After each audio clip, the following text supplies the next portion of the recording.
എല്ലാ പ്രിയപ്പെട്ടവർക്കും നമസ്കാരം. മറുനാട് സ്പെഷ്യലിലേക്ക് സ്വാഗതം. ഷാബു പ്രസാദ് ആണ് കൂടെയുള്ളത്. സാർ നമസ്കാരം. നമസ്കാരം. ഛത്തീസ്ഗഡ് വിഷയവുമായി ബന്ധപ്പെട്ടിട്ടാണ് സംസാരിക്കേണ്ടത്. അതായത് ഛത്തീസ്ഗഡിൽ 2 കന്യാസ്ത്രീകൾ അറസ്റ്റിലാവുന്നു. മലയാളികളാണ്. മിഷണറി പ്രവർത്തനങ്ങൾ അവിടെ വ്യാപകമാണ് എന്നതൊക്കെ യാഥാർത്ഥ്യമാണ്. പക്ഷെ ഛത്തീസ്ഗഡിൽ നമ്മൾ കണ്ടത് വളരെ വ്യത്യസ്തമായ ഒരു രാഷ്ട്രീയ പ്രേരിത നീക്കം എന്ന രീതിയിലാണ്. 2 കന്യാസ്ത്രീകളെ അറസ്റ്റ് ചെയ്തിരിക്കുന്നു. എന്നാൽ അവർ കടത്തിക്കൊണ്ട് മനുഷ്യക്കടത്തെന്നാണ് ആരോപിക്കുന്നത്. പക്ഷെ എന്നാൽ കടത്തിക്കൊണ്ട് പോകുന്ന 3 പെൺകുട്ടികളും പ്രായപൂർത്തിയായവരാണ്. അതിലൊരു പെൺകുട്ടി ഞങ്ങളെ മതം മാറ്റിയിട്ടില്ല എന്നടക്കമുള്ള മൊഴി നൽകുന്നത് നമ്മൾ പുറം ലോകം കാണുന്നു. അവരുടെ മാതാപിതാക്കളുടെ സമ്മതപത്രം അടക്കമുണ്ടായിരുന്നു. ഈ വിഷയത്തിൽ എന്താണ് സാറിന്റെ അഭിപ്രായം? അതെ, ഒരു കാര്യമുണ്ട്. ഇത് ഇഷ്യൂ അനാവശ്യമായി ഒരുപാട് കോംപ്ലിക്കേറ്റഡ് ആയി. ഒന്നാമത്തെ കാര്യം, നമ്മള് ഈ കേരളത്തിലെ സാഹചര്യത്തിൽ നിന്നുകൊണ്ട് നമ്മൾ ഈ ഛത്തീസ്ഗഡിലെ വിഷയങ്ങളെയും അവിടുത്തെ സാഹചര്യങ്ങളെയും വിലയിരുത്തുന്നതിന്റെ അകത്തെ ഒരു പ്രശ്നവുമില്ല ഇവിടെ.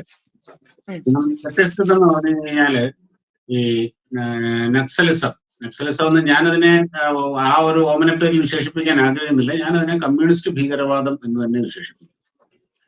അങ്ങനെ ആ കമ്മ്യൂണിസ്റ്റ് ഭീകരവാദം വളരെയധികം ശക്തമായ ഒരു പ്രദേശമാണ് ഈ ഛത്തീസ്ഗഡ്.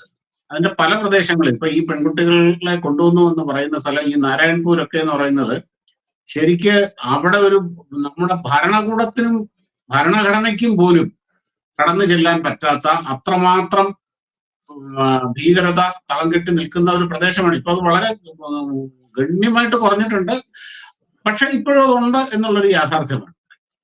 അവിടെ ഇന്ത്യൻ സർക്കാരിന് പോലും പ്രവർത്തിക്കാൻ കഴിയാത്ത ആ ഒരു പ്രദേശത്ത് സ്വതന്ത്രമായി പ്രവർത്തിക്കുന്നത് ഈ മിഷണറിമാരാണ് എന്നുള്ളതാണ് അതിന്റെ വേറൊരു വശം. ഇനി അതൊക്കെ അവിടെ നിൽക്കട്ടെ. ഇനി ഇവിടെ ഉണ്ടായ വിഷയം എന്താണെന്ന് എനിക്ക് റെയിൽവേ സ്റ്റേഷനിൽ വെച്ച് സംശയാസ്പദമായ സാഹചര്യത്തിൽ 2 പെൺകുട്ടികളെ ഇവരെ ഇങ്ങനെ കാണുന്നു. സ്വാഭാവികമായിട്ട് അതിന് ഉത്തരവാദിത്തപ്പെട്ടവർ അതിൻ്റെ അകത്ത് ഇടപെടുമല്ലോ. അങ്ങനെ നോക്കുമ്പോൾ ഇതിൻ്റെ അകത്ത് ഇവര് പറഞ്ഞ് ഞങ്ങളെ 8,000 രൂപ ശമ്പളത്തിന് ജോലിക്ക് വേണ്ടിയിട്ട് ആഗ്രയിലേക്ക് കൊണ്ടുപോവുകയാണ്, അങ്ങനെയാണ് പോകുന്നത് എന്ന് പറഞ്ഞു. ഒന്നാമത്തെ കാര്യം, ഈ പെൺകുട്ടികൾ എന്ന് പറയുന്നത് ആ പ്രദേശത്ത് നിന്ന് വരുന്ന, അവിടെ സ്കൂളും കോളേജും ഒന്നുമില്ല, പ്രാഥമിക വിദ്യാഭ്യാസം പോലും ഇല്ലാത്ത ഈ കുട്ടികളെ എന്ത് ജോലിക്ക് വേണ്ടിയിട്ടാണ് കൊണ്ടുപോകുന്നത് എന്നുള്ളതൊരു വിഷയം. ഇനി മറ്റൊന്ന്, ഇങ്ങനെ ഒരു സ്ഥലത്ത് നിന്ന് മറ്റൊരു സ്ഥലത്തേക്ക് പ്രായപൂർത്തിയായവരെ ആയാലും അല്ലാത്തവരെ ആയാലും അങ്ങനെ ജോലിക്ക് കൊണ്ടുപോകുന്നതിന് അതിന് കൃത്യമായ ഈ നാട്ടിൽ നിയമങ്ങളുണ്ട്, ഡോക്യുമെന്റേഷൻ ഉണ്ട്, അവരുടെ ആധാർ, അങ്ങനെയുള്ള കാര്യങ്ങളെല്ലാം ഉണ്ട്. ഇതിപ്പോ നമ്മുടെ നാട്ടിൽ ധാരാളം ബംഗാളികളൊക്കെ വന്ന് ജോലി ചെയ്യുന്നുണ്ടല്ലോ. അങ്ങനെ അവരെ കൊണ്ടുവരുന്നതിന് ഈ പ്രോസസ് ഒക്കെ ഉണ്ട്.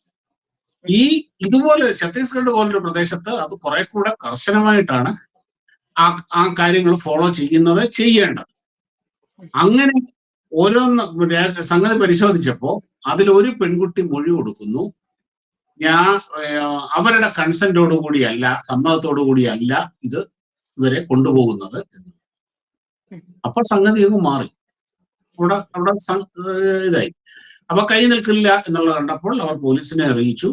പോലീസ് വന്നു. ഇത് സംഭവം എന്ന് പറഞ്ഞാൽ ഹ്യൂമൻ ട്രാഫിക്കിങ്ങിന്റെ പരിധിയിൽ വരുന്ന കാര്യമാണ്. ആ നിയമം വെച്ച് അവർ നടപടികൾ എടുക്കുന്നു, അറസ്റ്റിലേക്ക് നീങ്ങും. ഇതാണ് സംഭവിച്ചത്. ഇനി ഈ സംഭവം ഇത്രത്തോളം കോംപ്ലിക്കേറ്റഡ് ആവാനുള്ള കാരണം, ഇത് പോലീസ് സ്റ്റേഷനിൽ എത്തിച്ച് അത് ഈ കുട്ടികളുടെ മാതാപിതാക്കളെ അറിയിച്ച് അവിടെ അവർ വന്ന് ഇതിൻ്റെ അകത്ത് അവിടെ നിന്ന് ആ പോലീസ് സ്റ്റേഷനിലോ ആ ലോക്കൽ ലെവലിലോ സംസാരിച്ച് തീരാവുന്ന പ്രശ്നമേ ഇവിടെ ഉണ്ടായിരുന്നുള്ളൂ എന്നാണ്. ഈ കാര്യം, ഇങ്ങനത്തെ കാര്യങ്ങളൊക്കെ ഒരുപാട് നടക്കുന്നുണ്ട്. കാര്യം ഇവർക്ക് നക്സലുകളുമായോ രാജ്യവിരുദ്ധ ശക്തികളുമായോ ബന്ധമില്ല എന്ന് കണ്ടു കഴിഞ്ഞാൽ പിന്നെ പോലീസും അധികൃതരും അതിൻ്റെ അകത്ത് വലിയ പ്രാധാന്യം കൊടുക്കില്ല. കാരണം എന്ന് പറഞ്ഞാൽ അവർക്ക് അതിനേക്കാട്ടിൽ വലിയ ഈ പറഞ്ഞ പോലെ ഈ കമ്മ്യൂണിസ്റ്റ് ഭീകരതയുമായി ബന്ധപ്പെട്ട ഒരുപാട് കാര്യങ്ങൾ ചെയ്യാനുള്ളത് കൊണ്ട് ഇതുപോലെയുള്ള ഒഴിവാക്കി വിടാവുന്ന വയ്യാവേലികൾ അവരെടുത്ത് വെക്കാറില്ല. പക്ഷെ ഇവിടെ പ്രശ്നം വന്നത് എന്താണ്? ഇത് ദേശീയ തലത്തിൽ ഇതിൻ്റെ അകത്ത് ഒരു അവസരം മണത്ത കോൺഗ്രസ്സുകാരും CPM-ഉം ഇങ്ങനെയുള്ള പാർട്ടികൾ BJP-ക്കെതിരെ അടിക്കാൻ കിട്ടിയ ഒരു ആയുധമായി ഇതങ്ങോട്ട് ഉപയോഗിച്ച് ഇതിനെ അങ്ങോട്ട് വളർത്തി വലുതാക്കി അങ്ങ് ചവിട്ടി കുഴച്ച് നാശകോശമാക്കിയതാണ് ഇവിടുത്തെ പ്രശ്നമായി മാറിയത്. അങ്ങനെയാണ് ഈ വിഷയം അവസാനം ഇപ്പൊ NIA കോടതിയിൽ വരികയും. ഇപ്പൊ എന്താ സംഭവം എന്ന് പറഞ്ഞു കഴിഞ്ഞാല് ഈ കന്യാസ്ത്രീകൾക്ക് ഈ ജാമ്യം പോലും കിട്ടാൻ ബുദ്ധിമുട്ടുള്ള അവസ്ഥ. ഹ്യൂമൻ ട്രാഫിക്കിംഗ് എന്ന് പറയുന്നത് അത്ര വളരെ ഗുരുതരമായ വകുപ്പാണ്. അത് NIA പരിധിയിൽ വരുന്നതാണ്. അല്ലെങ്കിൽ ഇത് ആ ലെവലിൽ എത്തുന്നതിന് മുമ്പ് തന്നെ ഇതങ്ങ് തീർന്നു പോകുമായിരുന്നു. ഇത് പക്ഷേ ഇങ്ങനെ ഇനി മറ്റൊരു കാര്യം കൂടെ ശ്രദ്ധിക്കൂ മനുജ. ഇത് ഈ ഛത്തീസ്ഗഡിലെ മുഖ്യ പ്രതിപക്ഷമാണ് കോൺഗ്രസാണ് മുഖ്യ പ്രതിപക്ഷം. ഈ ഛത്തീസ്ഗഡിലെ കോൺഗ്രസ്സുകാർ മിണ്ടിയിട്ടുണ്ടോ ഇതിനെപ്പറ്റി? അവിടുത്തെ പ്രതിപക്ഷം ഇതിനെതിരെ എന്തെങ്കിലും പ്രശ്നം ഉണ്ടാക്കിയിട്ടുണ്ടോ ഇതുവരെ? സത്യത്തിൽ അവരല്ലേ അതിന് ഏറ്റവും കൂടുതൽ ശബ്ദം ഉയർത്തേണ്ടത്. ഛത്തീസ്ഗഡിലെ കോൺഗ്രസ്സുകാർക്കോ അവിടുത്തെ രാഷ്ട്രീയ പാർട്ടികൾക്കോ ഇതിന്റെ അകത്തോ രാഷ്ട്രീയം, ഇവിടെ പ്രശ്നം മുഴുവനും എവിടെയാണ്? ഈ കേരളത്തിലുള്ളവർക്ക്. ഇനി മറ്റൊരു കാര്യം പറയട്ടെ, ഇന്ത്യയിൽ ഏറ്റവും കൂടുതൽ ഈ ക്രിസ്ത്യൻ സമൂഹത്തിന് നിർണായക സ്വാധീനമുള്ളതോ ക്രിസ്ത്യൻ മെജോറിറ്റിയായ സംസ്ഥാനങ്ങളോ കാലങ്ങളായി ഭരിക്കുന്നത് BJP ആണ്. കേരളത്തിൽ ക്രിസ്ത്യൻ സമൂഹത്തിനുള്ള അതേ സ്വാധീനം ഗോവയിലുമുണ്ട്. ഗോവ പതിറ്റാണ്ടുകളായി ഭരിക്കുന്നത് BJP ആണ്. അവിടങ്ങളിൽ എന്തെങ്കിലും പ്രശ്നമുണ്ടോ? അവിടെ പ്രശ്നമില്ല. ഛത്തീസ്ഗഡിലെ പ്രതിപക്ഷ പാർട്ടികൾക്ക് പ്രശ്നമില്ല. ഇപ്പൊ പ്രശ്നമുള്ളത് എവിടെയാണ്? വലിയ ആവശ്യമായിരിക്കുന്നത് ഈ കേരളത്തിൽ മാത്രം. അതിനെ നമുക്ക് അത്ര നിഷ്കളങ്കമായിട്ട് അങ്ങോട്ട് കാണാൻ കഴിയില്ല. കാരണം എന്താണെന്ന് വെച്ച് കഴിഞ്ഞാൽ ഇപ്പോൾ ഇവിടെ പഞ്ചായത്ത് തെരഞ്ഞെടുപ്പ് വരുന്നു, അതിന് പുറകെ അസംബ്ലി ഇലക്ഷൻ വരുന്നു. കേരളത്തിൽ BJP നിർണായകമായ മുന്നേറ്റങ്ങൾ നടത്തിക്കൊണ്ടിരിക്കുന്നു. ഇവിടെ നിന്ന് ആദ്യമായി ഒരു MP ജയിച്ചിരിക്കുന്നു, വലിയ ഭൂരിപക്ഷത്തിൽ ജയിച്ചിരിക്കുന്നു. അത് ക്രിസ്ത്യൻ സമൂഹത്തിനിടയിൽ BJPക്ക് വലിയ സ്വാധീനം വളർന്നു വരുന്നു. ഈ കാര്യങ്ങളെല്ലാമാണ് ഇപ്പോൾ ഈ കന്യാസ്ത്രീകൾക്ക് ജാമ്യം പോലും ഒരുപക്ഷെ ഇനിയും കിട്ടാൻ സാധ്യതയില്ലാത്ത രീതിയിലേക്ക് ഇതിനെ കോംപ്ലിക്കേറ്റ് ചെയ്തുകൊണ്ട് ഇവരെല്ലാവരും എത്തി. ഇവിടെ UDFന്റെ പ്രതിനിധി സംഘം ഇവിടേക്ക് പോയി, ഛത്തീസ്ഗഡിലേക്ക് പോയി. അവരെ ജയിലിൽ പോയി കണ്ടു എന്ന് പറയും. ഇവിടെ ഞാൻ പറഞ്ഞ അവിടുത്തെ സഹപ്രവർത്തകരെവിടെ? പിന്നെ വേറൊന്ന്, ഇപ്പോ മാത്രമല്ല ഇത് സംഭവിച്ചിട്ടുള്ളത്. 2021 ഇതേ ഛത്തീസ്ഗഡിൽ 4 പള്ളിയിലച്ചന്മാരെ അറസ്റ്റ് ചെയ്ത് മതപരിവർത്തന നിരോധന നിയമപ്രകാരം, ഹ്യൂമൻ ട്രാഫിക്കിങ്ങും അല്ല, മതപരിവർത്തന നിരോധന നിയമം അതുപ്രകാരം അറസ്റ്റ് ചെയ്ത് ജയിലിലിട്ടിട്ട് 4 മാസം കഴിഞ്ഞിട്ടാണ് അവർക്ക് ജാമ്യം ലഭിച്ചത്. അന്ന് ഇവിടെ ആരുടെയെങ്കിലും ഫാസിസ്റ്റ് വിരുദ്ധത പൊട്ടിയൊഴുകിയോ? ഈ കേരളത്തിൽ 2021 തൃശ്ശൂരെ 2 കന്യാസ്ത്രീകളെ ഇതേപോലെ തന്നെ ഹ്യൂമൻ ട്രാഫിക്കിങ്ങിന്റെ പേരിൽ, അതായത് ഒറീസയിൽ നിന്നും ഈ ഛത്തീസ്ഗഡിൽ നിന്നൊക്കെ പെൺകുട്ടികളെ ഇങ്ങോട്ട് കൊണ്ടുവന്ന കേസില് അറസ്റ്റ് ചെയ്ത് അവരെ ജാമ്യത്തിൽ വിട്ടു. ആ കേസ് കഴിഞ്ഞ ദിവസം അവർക്ക് അതിൻ്റെ അകത്ത് റോളൊന്നും ഉള്ളതായിട്ട് തെളിവില്ല എന്ന് പറഞ്ഞുകൊണ്ട് അവരെ വെറുതെ വിട്ടത് ഇന്നലെ. ഈ കേരളത്തിൽ എപ്പോഴെങ്കിലും എവിടെയെങ്കിലും പ്രശ്നങ്ങൾ ഉണ്ടായോ? ഇവിടെ ന്യൂനപക്ഷ വേട്ട, ക്രിസ്ത്യൻ വേട്ട എന്ന് പറഞ്ഞിട്ടുണ്ട്. അപ്പൊ ഇവിടെ സംഭവിച്ചിരിക്കുന്നത് എന്താണ്? ഇത് വളരെ ക്ലിയർ അല്ലേ? ഇത് മനസ്സിലാക്കാൻ നമുക്ക് പാഴൂർ പഠിപ്പുരയൊന്നും പോകേണ്ട കാര്യമൊന്നുമില്ല. ഈ പ്രതിഷേധങ്ങളുടെയും ഈ ബഹളം വെക്കുകളുടെയും താല്പര്യം എന്നുള്ളത് BJP ക്രിസ്ത്യൻ സമൂഹത്തിൽ സ്വാധീനം നേടുന്നു എന്നുള്ള ഭയം മാത്രമാണ്. അല്ലാതെ ആ കന്യാസ്ത്രീകളോടോ അല്ലെങ്കിൽ അവിടെ നീതി നടപ്പാകണമെന്നോ ഇതൊന്നുമല്ല. ഈ ആ ഭയമാണ് ഇവിടുത്തെ പ്രശ്നം. അതാണ് ഈ പ്രശ്നങ്ങൾ ഉണ്ടാക്കാൻ മുഴുവൻ കാരണം. ഓക്കെ, അങ്ങനെയാണെങ്കിൽ പക്ഷേ കേരളത്തിലെ BJP പറയുന്ന ഒരു പ്രധാനപ്പെട്ട കാര്യം മതമാറ്റം നടന്നിട്ടില്ല, അതിന് തെളിവുകളില്ല എന്നാണ്. പക്ഷെ ഹിന്ദു ഐക്യവേദി പറയുന്നു അത് നടന്നിട്ടുണ്ട്, മതമാറ്റം അടക്കമുള്ള കാര്യങ്ങൾ നടന്നിട്ടുണ്ട് എന്നും അത് ഞങ്ങൾ അനുവദിക്കില്ല എന്നും പറയുന്നുണ്ട്. സത്യത്തിൽ ഏതാണ് BJPയുടെ നിലപാട് ഇതിൽ? അതൊരു ചോദ്യമല്ലേ? സത്യത്തിൽ ഇവിടെ കേരളത്തിലെ BJP ഈ ഒരു വിഷയവുമായിട്ട് ബന്ധപ്പെട്ട് ഒരു വിഷമവൃത്തത്തിൽ തന്നെയാണ്. കാരണം എന്താന്ന് വെച്ച് കഴിഞ്ഞാല് ക്രിസ്ത്യൻ സമൂഹത്തിൽ BJP സ്വാധീനം നേടിക്കൊണ്ടിരിക്കുന്നു. ആ സ്വാധീനം അത് വളർന്നു വരുന്നു. അത് വളരെ പ്രധാനമാണ് BJP യെ സംബന്ധിച്ചോളം. അപ്പോൾ ഒരു രാഷ്ട്രീയ പാർട്ടി എന്നുള്ള നിലയിൽ BJPയുടെ ഓരോ വാക്കുകൾ അവരുടെ പ്രതികരണങ്ങൾ മുഴുവനും അവർക്ക് വളരെ സൂക്ഷിച്ചേ ചെയ്യാൻ പറ്റും.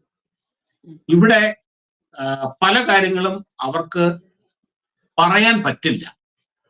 ചിലത് പറയാതെ പറയാനേ പറ്റുള്ളൂ. ചിലയിടത്ത് നിശബ്ദമായിരിക്കണം. ഇതെല്ലാം കൂടി ചേർന്ന് സത്യത്തിൽ BJP ഒരു രാഷ്ട്രീയമായ ഒരു ഒരു ഒരു പ്രതിസന്ധിയിൽ, ഈ വിഷയത്തെ സംബന്ധിച്ചോളം BJP കേരളത്തിൽ രാഷ്ട്രീയമായ ഒരു പ്രതിസന്ധിയിൽ തന്നെയാണ്. അതിനെ അവർ ഓവർകം ചെയ്തേ പറ്റുള്ളൂ. എങ്ങനെ ഓവർകം ചെയ്യും എന്നുള്ളത് നമുക്ക് ഇനി ഇരുന്ന് കാണുക. പ്രശ്നം തന്നെയാണ്. BJPയെ സംബന്ധിച്ചോളം രാഷ്ട്രീയപരമായി ഇതൊരു ഒരു ഒരു വലിയ വിഷയം തന്നെയാണ്. അതേസമയം ഹിന്ദു ഐക്യവേദിയെ സംബന്ധിച്ചോളോ അല്ലെങ്കിൽ വിശ്വ ഹിന്ദു പരിഷത്തിനെ സംബന്ധിച്ചോളോ അവർക്ക് രാഷ്ട്രീയ ലക്ഷ്യങ്ങളൊന്നുമില്ല. അവർ രാഷ്ട്രീയ പാർട്ടിയുമല്ല. അവർക്ക് പല കാര്യം അവർക്ക് തുറന്നു പറയാൻ പറ്റും. അവർക്ക് തുറന്നു പറയാൻ പറ്റുന്ന പല കാര്യങ്ങളും BJPക്ക് തുറന്നു പറയാൻ പറ്റില്ല. ഇതൊക്കെ യാഥാർത്ഥ്യമാണ്. മനസ്സിലായി. ഈ ന്യൂനപക്ഷ വേട്ട എന്ന രീതിയിലാണ് ഇവിടെയുള്ള ഇടതുപക്ഷവും കോൺഗ്രസും ഒക്കെ ഇതിനെ കാണുന്നത്. എന്നാൽ ദേശീയ തലത്തിലേക്ക് വരുമ്പോൾ ഇത്തരം പ്രശ്നങ്ങളിൽ ആ പ്രദേശത്തെ താല്പര്യങ്ങൾ എന്താണ് അതിനൊപ്പം നിൽക്കുകയാണ് കോൺഗ്രസ് ചെയ്യുന്നത്. കാരണം ഞാൻ LDF എന്ന് പറയുന്നില്ല, കാരണം അവർ കേരളത്തിൽ മാത്രമേ ഉള്ളൂ. അതുകൊണ്ട് നമുക്ക് അവരെ ആ വിഷയത്തിൽ കുത്തിനോവിക്കാൻ സാധിക്കില്ല. കോൺഗ്രസിനെങ്കിലും ഏറ്റവും കുറഞ്ഞ പക്ഷം സംസ്ഥാന താല്പര്യങ്ങൾ അനുസരിച്ച് പ്രവർത്തിക്കുന്ന ഒരു പാർട്ടിയാണെന്ന കാര്യത്തിൽ സംശയമില്ല.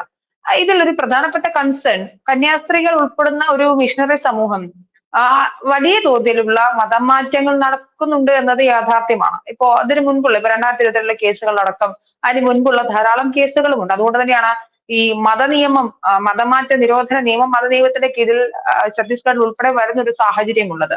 അതിനെക്കുറിച്ച് കൂടി പറയാം. തീർച്ചയായിട്ടും. പിന്നെ മനുജ, ഞാൻ ഒരു കാര്യം ഓർമ്മിപ്പിക്കട്ടെ. നിങ്ങൾ ഇടതുപക്ഷത്തിനെ ഒന്നും ഇത്രയും അവർ കേരളത്തിൽ മാത്രമേ ഉള്ളൂ എന്നൊക്കെ പറഞ്ഞ് അവരെ ഇങ്ങനെ ചെറുതാക്കി കാണരുത്. അവരുടെ ധാരണ ഇതൊന്നും അല്ല കേട്ടോ. അവര് പറയുന്നത് പ്രകാരമാണ് സൂര്യൻ കിഴക്കുദിക്കുന്നത്. നാളെ സൂര്യൻ കിഴക്കുദിക്കണോ പടിഞ്ഞാറ് ഉദിക്കണോ എന്നൊക്കെ തീരുമാനിക്കുന്നവരാണ് അവർ. അതുകൊണ്ട് അവരെയൊന്നും അത്ര കുറച്ചൊന്നും കാണരുത്. കനലൊരു തരി മതി എന്നൊക്കെയല്ലേ പറയുന്നത്. പിന്നെ ഈ മതമാറ്റത്തിനെ പറ്റി പറയുന്നത്, ഈ ഗിരിവർഗ മേഖലകളിൽ, പിന്നോക്ക മേഖലകളിൽ വ്യാപകമായി മതമാറ്റം നടക്കുന്നുണ്ട്. ക്രിസ്ത്യൻ സഭകൾ അതിന് മുൻകൈ എടുത്ത് അവർ ചെയ്യുന്നുണ്ട് എന്നുള്ളത് ഒരു വലിയ സത്യമാണ്, ഒരു യാഥാർത്ഥ്യമാണ്. ഇത് BJPയോ അല്ലെങ്കിൽ സംഘപരിവാറോ അത് തുറന്നു പറയുന്നു എന്നുള്ളതല്ല എന്ന് മാത്രമേ ഉള്ളൂ. മറ്റുള്ളവർ ഇതിനെപ്പറ്റി പല താല്പര്യങ്ങളും മുൻനിർത്തി അത് മിണ്ടുന്നില്ല. ഇവിടെ ഈ ഛത്തീസ്ഗഡിൽ തന്നെ ഈ നിർബന്ധിത മതപരിവർത്തന നിരോധന നിയമം നിലവിൽ വന്നത് 1968 അന്ന് അവിടെ ഭരിക്കുന്നത് കോൺഗ്രസ് ആണ്. കോൺഗ്രസ് കൊണ്ടുവന്ന നിയമമാണ്. അത് എന്തുകൊണ്ടാണത്? കാര്യം ഈ ഒരു ഭീഷണി ഉള്ളത് കൊണ്ട് തന്നെ. എന്താണ് ഈ ഭീഷണി എന്ന് പറഞ്ഞാൽ? അതെന്താ? ഈ നാട്ടിലെ ആൾക്കാർക്ക് ഇഷ്ടമുള്ള മതം സ്വീകരിച്ചുകൂടെ? അതിനെ എന്തിനാണ് നമ്മൾ ഭീഷണി എന്ന് പറയുന്നത്? അല്ലെങ്കിൽ സാമൂഹിക അങ്ങനെ ഒരു ന്യായമായ ചോദ്യം ഉള്ളത്. നോക്കൂ, ഈ മതം മാറ്റം, ഗാന്ധിജിയാണ് ഇതിനെ ഏറ്റവും അധികം ശക്തമായിട്ട് എതിർത്തിട്ടുള്ള ഒരാൾ കേട്ടോ, ഈ മതപരിവർത്തനത്തിനെ. എന്തുകൊണ്ടാണ്? ഇപ്പൊ ഞാൻ ഒരു മതത്തിൽ വിശ്വസിക്കുന്നു, മനുജ മറ്റൊരു മതത്തിൽ വിശ്വസിക്കുന്നു. അപ്പം ഞാൻ മനുജയെ എന്റെ മതത്തിലേക്ക് കൊണ്ടുവരാൻ ഒരു ശ്രമം നടത്തും. ഭരണഘടന എനിക്ക് നൽകിയിരിക്കുന്ന എന്റെ മൗലികാവകാശം ഉപയോഗിച്ചുകൊണ്ട് മതപ്രചരണത്തിന്റെ ഭാഗമായി മനുജയെ ഞാൻ എന്റെ മതപ്രബോധനം നടത്തുന്നു. ഞാൻ ആദ്യം എന്താണ് പറയുക മനുജയോട്?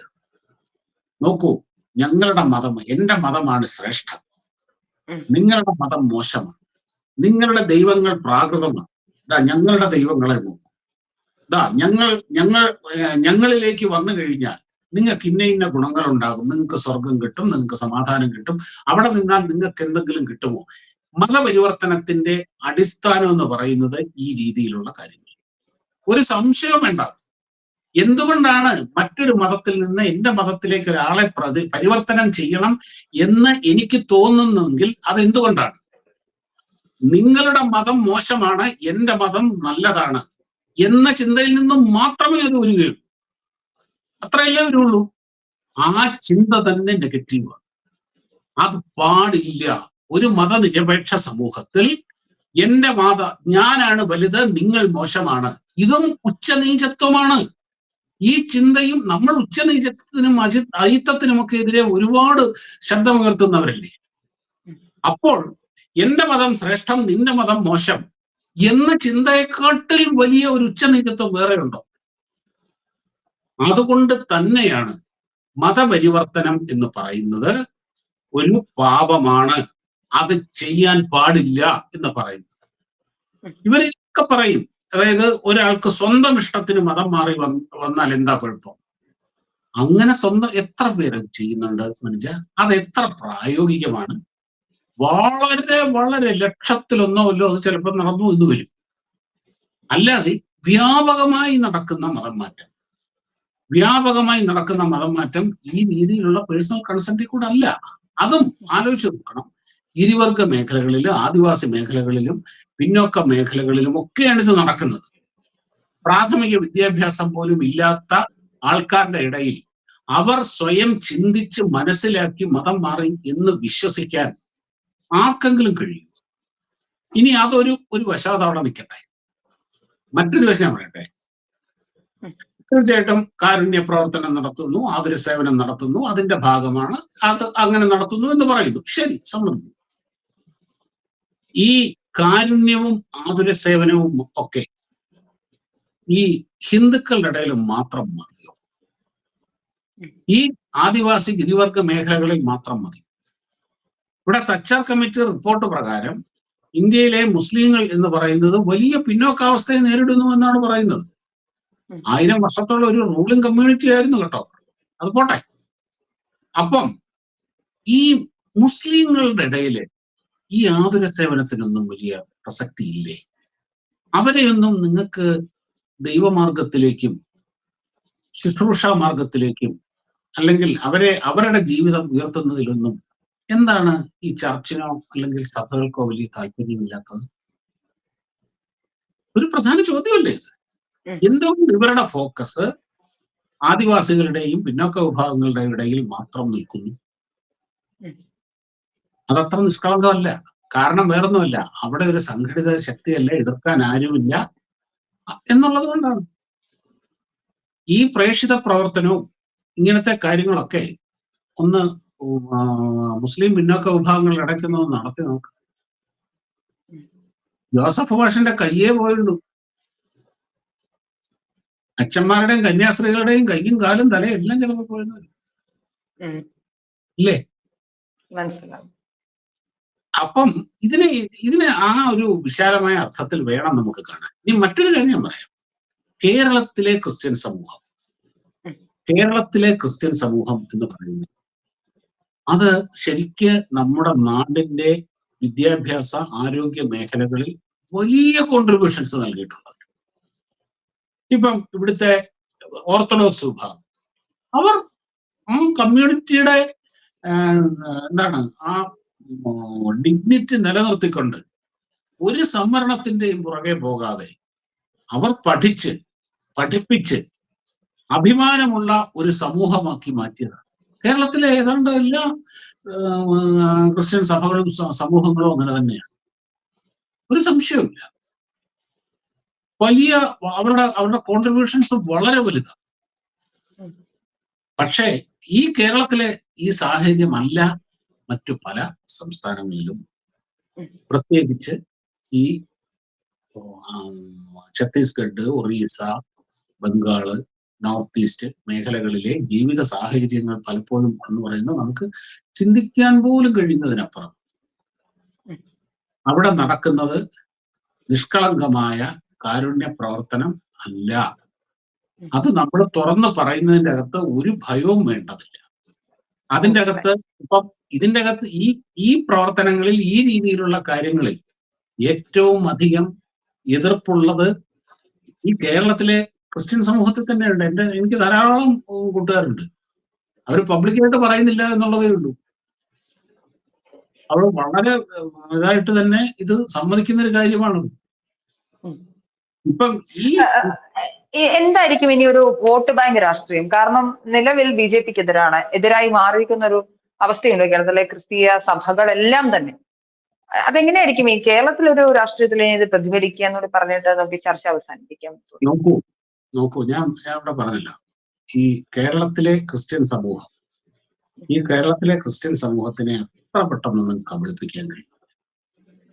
ആക്കും. കാര്യം എന്ന് പറഞ്ഞു കഴിഞ്ഞാൽ ഒരു വിദ്യാഭ്യാസപരമായും ചിന്താഗതി കൊണ്ടും ഒക്കെ ഒരുപാട് മുന്നിൽ നിൽക്കുന്നവര്.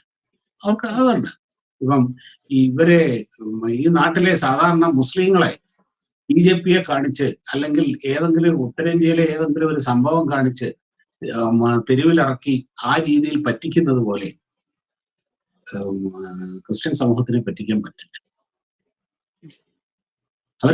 അത് എളുപ്പമല്ല.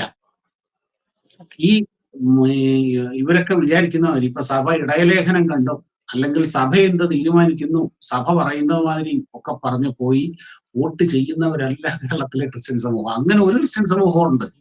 ഇപ്പൊ ലാറ്റിൻ കാത്തലിക്സിലെ ഒരു വിഭാഗം ഇപ്പൊ തിരുവനന്തപുരത്ത് അതിനൊരു വലിയ സംഘടിത സ്വഭാവം അല്ലാതെ ബ്ലോക്കായി നിന്നുകൊണ്ട് അവർ എപ്പോഴും വോട്ട് ചെയ്യുന്നതുണ്ട്. അങ്ങനെ വോട്ട് എണ്ണുന്ന ദിവസം നമുക്ക് കൃത്യമായി പറയാനും സാധിക്കും, അറിയാൻ പറ്റും. അങ്ങനെയുള്ള ഒരു എൻ ബ്ലോക്ക് ആയിട്ടുള്ള ഒരു സ്വാധീനം കേരളത്തിലെ മറ്റ് ക്രിസ്ത്യൻ സഭകളിൽ ഉണ്ടാക്കാൻ കഴിയില്ല. അതില്ല. ആ കാലം കഴിഞ്ഞു. ആ കാലം അതിവർക്കറിയാം. ഇത് തന്നെ ഞാൻ പറയാം. ഇപ്പം അന്ന് മണിപ്പൂരിലെ സംഭവവുമായിട്ട് ബന്ധപ്പെട്ട് ഈ കേരളത്തിൽ എന്തുമാത്രം പ്രശ്നങ്ങൾ ഉണ്ടായിരുന്നില്ല മണിപ്പൂർ സംഭവങ്ങളുമായിട്ട് ബന്ധപ്പെട്ട്. എന്നിട്ട് ഈ കേരളത്തിൽ അതിന് എന്ത് പ്രയോജനം ഉണ്ടായത്?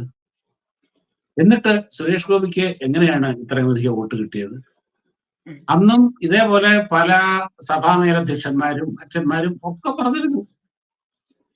ഈ ഇടയലേഖനം കേട്ട്, പള്ളിയിലെ ഇടയലേഖനം കേട്ട് വോട്ട് മുഴുവൻ ക്രിസ്ത്യാനികളും വോട്ട് ചെയ്യുന്ന കാലമൊക്കെ കഴിഞ്ഞു. ഇത് 21ാം നൂറ്റാണ്ടാണ്. ഈവൻ ലാറ്റിൻ കാത്തലിക്സിന്റെ ഇടയിൽ പോലും ആ രീതിയിലുള്ള ഒരു പരിവർത്തനം വന്നുകൊണ്ടിരിക്കുകയാണ്. ഇവരുടെ ധാരണ ഇവർ വളരെ ഇങ്ങനെയുള്ള കുറെ ഉമ്മാക്കി കാണിച്ച് അല്ലെങ്കിൽ ഇത് വളരെ എളുപ്പത്തിൽ കഴിയുമെന്നാണ്. ഇനിയിപ്പോ വേറെ കാര്യമുണ്ട്. കഴിഞ്ഞ ദിവസം എൻ്റെ ഒരു ക്രിസ്ത്യൻ സുഹൃത്ത് സത്യത്തില് ഈ പ്രശ്നത്തിൽ കൂടെ ഇത്രയും പ്രശ്നം ഉണ്ടാക്കി ആ കന്യാസ്ത്രീകൾക്ക് ജാമ്യം പോലും കിട്ടാത്ത രീതിയിൽ ഈ പ്രശ്നത്തിനെ കോംപ്ലിക്കേറ്റഡ് ആക്കിയത് ഈ പാർട്ടികളെല്ലാം കൂടെയാണ്. ദയവ് ചെയ്ത് നിങ്ങൾ ഞങ്ങളെ സഹായിക്കാൻ വരല്ലേ എന്ന് വലിയ താമസമില്ലാതെ ഇതേ ക്രിസ്ത്യൻ സഭാ അധ്യക്ഷന്മാരിൽ നിന്ന് കേൾക്കാൻ പറ്റും. നിങ്ങളൊക്കെ കൂടാണ് അവരെ പുറത്തിറങ്ങാൻ പറ്റാത്ത അവസ്ഥയിൽ എത്തിച്ചത്. ഞങ്ങളും ബിജെപിയും തമ്മിലുള്ള ഇഷ്യൂ ഞങ്ങൾ തമ്മിൽ തീർത്തോളാം, നിങ്ങൾ നമ്മളെ കൂടുതൽ നന്നാക്കാൻ വരണ്ട എന്ന ഒരു മനോഭാവം ഇവിടുത്തെ കേരളത്തിലെ ക്രിസ്ത്യൻ സമൂഹത്തിനുണ്ട്. അത് വലിയ താമസമില്ലാതെ ഒടുവിൽ അവസാനം ഇവർ ഇതെല്ലാം കൂടെ ചേർന്ന് ഇത് വെളുക്കാൻ തേച്ചത് പാണ്ടാകുന്ന അവസ്ഥയിലേക്കാണ് ഇവർ കാര്യങ്ങൾ മുമ്പോട്ട് പോയിക്കൊണ്ടിരിക്കുന്നത്. ഇതാണ് നടക്കാൻ പോകുന്ന കാര്യം. ഇതാണ് സംഭവിക്കാൻ പോകുന്നത്. ഓക്കെ. എന്തായാലും വളരെ വ്യക്തമാണ് ഷാഹു പ്രസാദ്. കന്യാസ്ത്രീകൾ അടക്കം നടത്തുന്ന മിഷണറി പ്രവർത്തനങ്ങൾ നിഷ്കളങ്കമല്ല എന്നത് എനിക്ക് ബോധ്യപ്പെട്ടതാണ്. ഛത്തീസ്ഗഡിലെ വിഷയത്തിലുള്ള പ്രതിപക്ഷത്തിന്റെ ഇരട്ടത്താപ്പും ഇതോടുകൂടി വ്യക്തമാവുന്നുണ്ട്. എന്തായാലും രാഷ്ട്രീയത്തിൽ മതം ഇടപെടുന്നത് ഒരിക്കലും അംഗീകരിക്കാത്ത അല്ലെങ്കിൽ സെക്യുലറിസം ഉണ്ടാവണമെന്ന് പൂർണ്ണ ബോധ്യമുള്ള ഒരു ആളെന്ന രീതിയിൽ നമുക്ക് ഈ വിഷയത്തെ ഒബ്സർവ് ചെയ്യുമ്പോൾ ബജരംഗദൾ അടക്കമുള്ള ആളുകളുടെ ഇടപെടലിനോട് വ്യക്തിപരമായ നിരസമുണ്ട്. പക്ഷെ ഇതിന് മറ്റൊരു വശം കൂടി ഉണ്ടെന്ന് ചർച്ചയിൽ നിന്ന് ബോധ്യപ്പെടുന്നു. എന്തായാലും ഒരുപാട് നന്ദി. Thank you so much.